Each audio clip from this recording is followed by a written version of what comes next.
Do you have an absorption style refrigerator and you find yourself camping in hot weather? We're going to do a couple quick upgrades that's going to help you keep your refrigerator cold and not spoil your food. Be right back.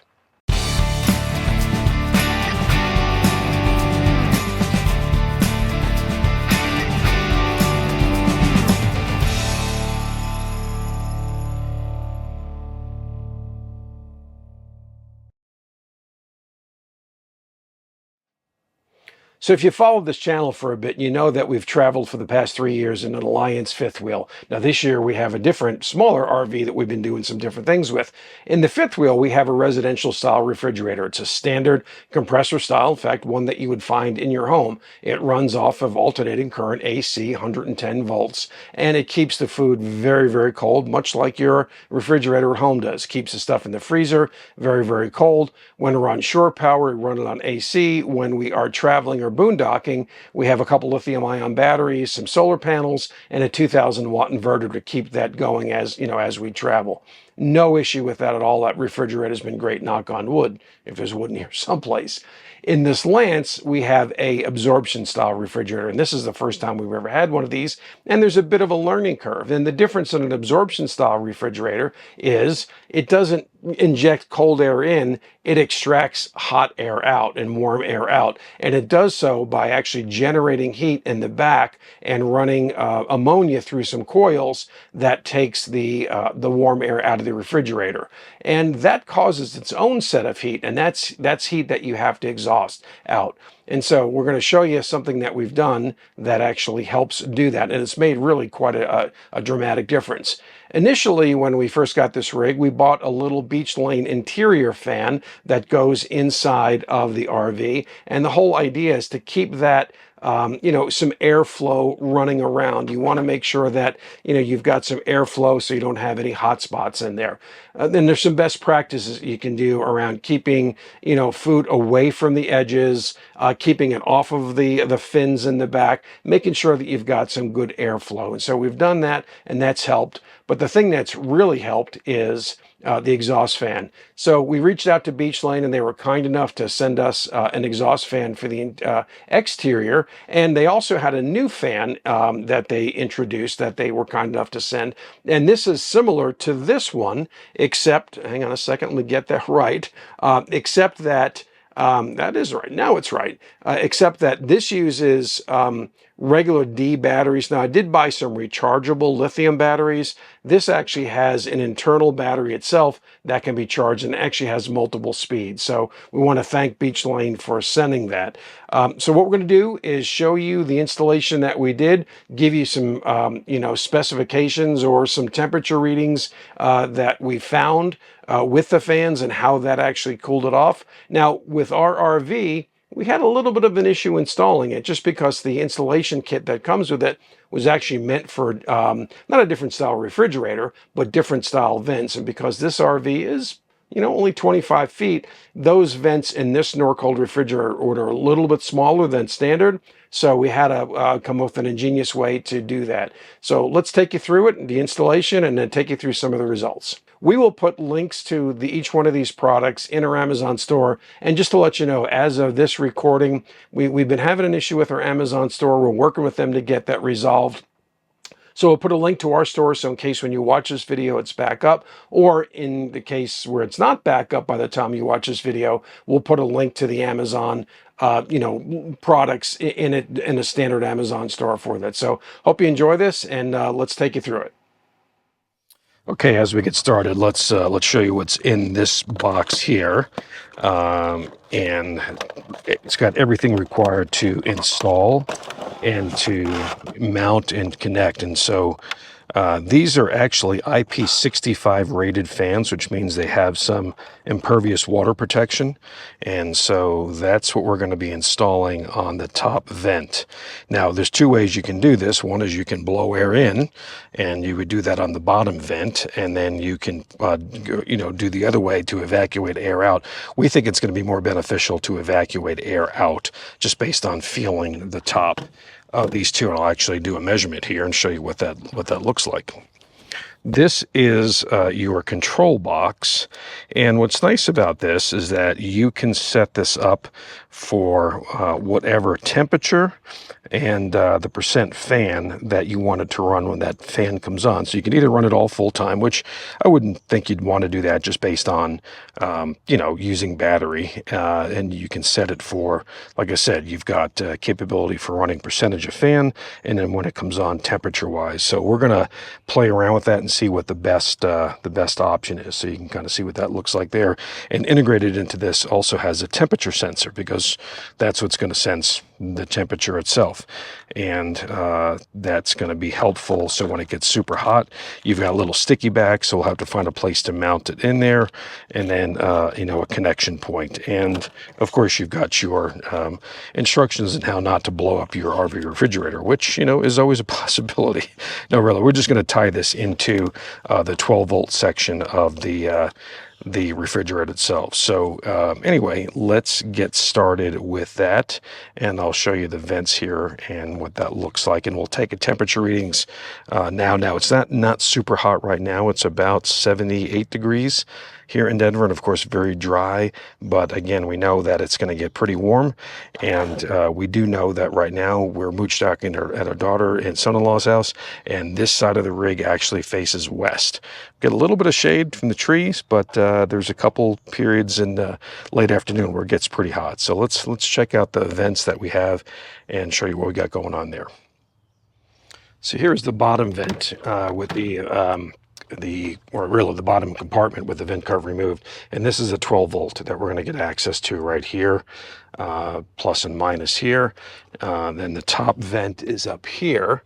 Now we've already looked, and we do have a way to drop down the cords, and this is the top area, and this is where kind of a cooling fins are, but we know there's some fans that are located somewhere in about the middle here, and it does a decent job, but not a great job. So let's take some temper measurements and see right now what it looks like inside here. So if you can kind of see that. So 74 degrees up here, or down there. And then we'll come up to the top again, and we can kind of see that.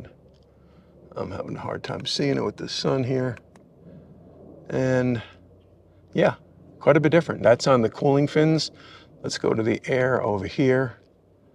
It's still very, very hot up here, and it's not a hot day. So we believe these fans are really going to make a big difference in cooling some of that out. We will do a before and after. Again, what we'll do is when it gets really hot here, like we said, 93 degrees, then what I'll do is I'll take a temperature reading with the fans running, and then we'll shut the fans off, and then we'll just see how long it takes to let that heat build up, and then we'll see what that looks like. And I have to believe we're going to get a big difference. That's actually pretty surprising that we have that degree of temperature difference already, and it's not even that hot out. All right, let's look at the mounting hardware that they provide. So they provide these clips for the bracket here, and some Allen wrenches for the screws that go in, and you've got wire nuts for connecting to 12 volt, and these are sticky backs for the control. But we ran into a slight problem with ours. The Lance travel trailers have a little bit different venting system, and I tried to use these, and there's just no good way to connect these. These actually go into some others where there's a sort of a frame wire part of the frame, and that goes in here, that connects there, and then that goes here. So I was thinking, you know, would it make sense? And I just don't know that that's going to be a good enough solid connection, especially going down the road. So we're going to do it the old-fashioned way, and we're going to use tie wraps to wrap these onto the frame. We think that'll be better. It'll hold it closer, because right now if I do it even if I were to do it this way, that fan is going to sit back off the vent a little bit, and while that may work, you know, I'm not sure. So we're going to use the old-fashioned way, like I said, of using tie wraps. So let's get this all set up and ready to be mounted. Okay, well, we ran into a slight problem, and that's kind of what doing RV upgrades is all about. You always run into a slight problem. So the vents on the Lance are a bit smaller than others, just because of maybe the height of the RV. But anyway, they're smaller. So we could not use the clips that came with it. And these are the clips that came with the mounting kit. And I'm sorry for the sun. We're trying to get this done before the heat of the sun. And those clips, well, not that, these clips here. These clips would not work on this particular vent, and at least I didn't think they would, because I feel like they just wasn't enough to grip on. And this is meant for a different kind of vent cover that has some them bars that go down. So we're not going to use that. I tried to use tie wraps and tie wrap this onto here, and then I found that the fan actually is a little bit too big to go into the space. And let me show you here, if I can grab this. So we came up with another idea. And so if you see here, the fan does not go all the way in. So what we're going to do is we got some angle irons, little angle brackets, and we're going to go in here and we're going to mount it to this wood up here. I'm not sure if you can see that, but we're going to put the angle irons in and mount it up there, and then push it back a little bit. I think that'll help. Just have to make sure that that everything closes up when we're done. So I have to push it back a little bit. So that's the I guess the modification we have to make, and that's not an issue of Beech Lane, that they make them for the predominance of the vent covers that are out there, and these are just a bit different. They don't look like the other ones. So no worries, we can make this work. I asked my beautiful assistant Pam. She wanted to go to Home Depot anyway and look at plants, because that's what she does. And I asked her to go get a couple more angle irons, because the ones I had, actually the one I had would have been fine, but it was the one I had. We need at least two to mount it up there. So we, in the meantime, have mounted and connected the 12 volt to the control panel. And you can probably see, let me move this ladder. You can probably see the control panel. So I've mounted in there. And then you've got a couple different things. You've got, that's fan, and then different fan speeds. And then it's kind of dark in there, and that's auto. And we'll when we get the fans installed, we'll set that all up in there. So that's what we're looking at. Try to dress it up here a little bit. Here's our 12 volt connection. So I tested that, and I made sure that I did not screw up the refrigerator, because that's a 12 volt to run the refrigerator on 12 volt. And we had to fix that a couple of weeks ago because the negative had come loose. So anyway, let's get the fan installed. This is going to be a little challenging in that tight space, but let's get it mounted up there. And then at that point, I think we're going to be good to go. Okay, we got it. We got the fans all secure at the top here, and I think it came out pretty good. I may try and get that bottom piece a little bit more secure before we get back on the road, but I'm sure it'll be fine. But you know, just to make sure that it's all done right. So let me show you what we got down here. Got the control box down here, and we got auto, and then manual. So manual will give you the percentage of the fan, so we can kind of step through there. That turns it off, and then you've got positive over here, and then bring the fan speed down that way. And then auto is over here, and that should kick on because it's pretty hot in there, and we'll show you why. But I don't want to run it too much, because we just are going to do the the temperature measurement again and show you what that looks like. So this is the bottom piece, or the bottom area of the refrigerator. So 95 degrees down there. Again, it's about 93 degrees. We're in the shade now, so that's good. So at least we're out of the sun. We put the awning out, but man, I can feel the heat coming out of here. And if I just take a look at this, let's see, that's still on hold. So we got 136 degrees. I think if you kind of go around different areas in here, especially towards the coil, well, coils is 249, 211. So definitely hot in here. Let's kind of get to an area that's right about there. So 176 degrees back there, and you can just feel the heat coming out of here. So we're going to now run the fan. Let me look at you here and say that. We're going to run the fan for about 20 minutes and just kind of see what that brings it down to. So again, we went from, let's take a look at it again. It's hard to get a consistent reading, but 131 in that back corner. And we'll see what it looks like after we run it for about 20 minutes. Okay, it's been about 15, 20 minutes at this point, and what's interesting is I can hear the fans. I have it set on, I think, 80 degrees in there, which is just kind of interesting in that I know it's a little more than 80 degrees up there, but we hear the fans kind of, you know, slowing down, speeding up, slowing down, speeding up. So you know the temperature sensor is doing its thing, and I've got to find where the sweet spot's going to be on this. But let's go up there and check it. I just checked it in about 5 minutes in, and already cooled it off. So let's see what we got now. We'll try and get back in the same exact spot.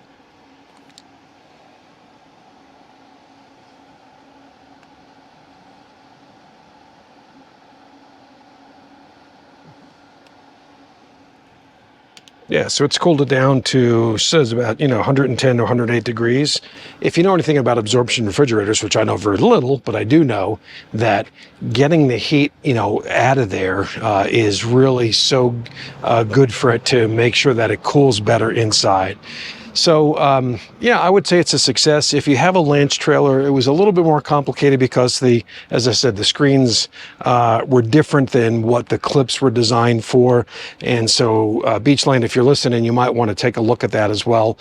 I don't know how different they are across all Lance campers, but definitely was a little bit more problematic. So using the angle irons up in the top, and I will secure the bottom. I mean, it's pretty firm right now, but I will secure the bottom at some point in time, probably before we get back on the road here in a couple days.